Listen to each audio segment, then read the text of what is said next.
with n is sufficiently large taken from the population with mean, okay, which is mu sub x, and the standard deviation of sigma sub x, then the sampling distribution of a sample mean is approximately normal with mean and standard deviation. Okay, so when we say central limit theorem, you're referring to if the mean of the sample is the mean of a random sample of size n. Okay, so meaning the mean of the sample is equal to the population mean, and then the standard deviation of the sample is the same as the standard deviation of the population over the square root of n. So that's central limit theorem. If the sample size is sufficiently large, the central limit theorem can be used to answer questions about sample means in the same manner that a normal distribution can be used to answer questions about individual values.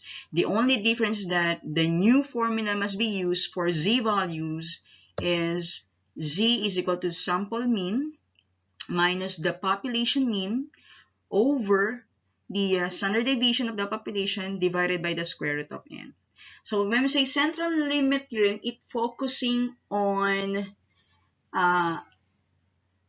used to answer questions about sample means, meaning if the problem deals on sample means, that particular problem focus on central limit theorem. Okay, you will find out the answer as we go along to the series of examples later. Okay, so if the problem focusing on sample means, to solve or to determine the z value, there's another formula. Okay, the formula for z value, if the problem is a central limit theorem, deals with central limit theorem, or focusing on sample means, to solve for the z value, the formula is z is equal to sample mean minus the population mean divided by the standard deviation of the population divided by the square root of n, meaning there's a given sample size. So the distribution of sample means for a large number of samples, this is the graph. Okay. Two things to remember when using the central limit theorem. First, when the original variable is normally distributed, the distribution of the sample means will be normally distributed for any sample size n. Number two, when the distribution of the original variable might not be normal, a sample size of 30 or more is needed to use a normal distribution to approximate the distribution of the sample means. The larger the sample, the better the approximation. So meaning, if the distribution of original variable might not be normal, a sample size of 30 or more needed to be used to have a normal distribution. Okay, so the larger the sample, the better the approximation will be. So let's try to apply the concept of central limit to the series of examples. Example number 1.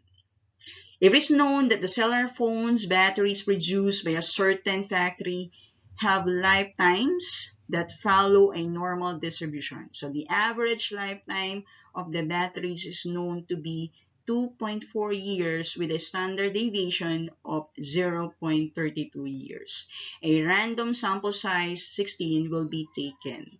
So in this particular problem, if you have noticed, you're focusing on a sample mean. So therefore, this problem deals on central limit theorem. Let's start with letter A. Determine the mean and the standard error of the sampling distribution of the means. Remember that the mean of the sample means is the same as the population mean. So the mean of the sample is the same as the population mean. And then the standard error of the mean, which is another name for that, is the standard deviation of the sample means. Okay, so the standard deviation of the sample means is equal to the standard deviation of the population over the square root of a sample. Okay, so that's standard error of the mean, or another name for that is the standard deviation of the sample means. Okay, let's proceed now to letter A. So the question is, determine the mean and the standard error of the sampling distribution of the means. So we all know that the mean is already given, which is 2.4. So we're looking for the standard error of the sampling distribution of the means, or the standard deviation of the means, which is equal to the standard deviation of the population over the square root of n. So the standard deviation of the population according to the problem is 0.32, and the sample size is 16. So just substitute it. So you do have 0.32 over the square root of 16, which is equal to 0.08. That's it. Okay. Next, letter B. Will the sampling distribution of the sample means be normally distributed? Why? The answer is yes. Why is it? Because it follow, according to the problem, it follow a normal distribution. Okay, next. Letter C. What is the probability that the random sample size of 16 will have a sample mean greater than 2.5 years? So we need to solve for the probability. So since the problem involves sample mean, so sample mean greater than 2.5. So the probability that the sample mean is greater than 2.5. Okay. First, find the z value or z-score. So since it involves sample, so your z value will be sample mean minus the population mean over standard deviation of the population divided by the square root of n. Okay?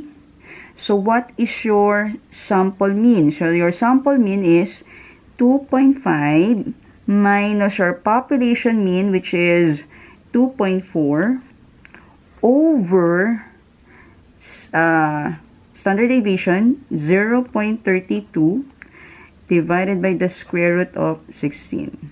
So your z value is 1.25. So therefore, the probability that the sample mean is greater than 2.25 is the same as the probability of z value is greater than 1.25. So how can we get the probability? So we need to draw a normal curve. Okay, so this is our normal curve.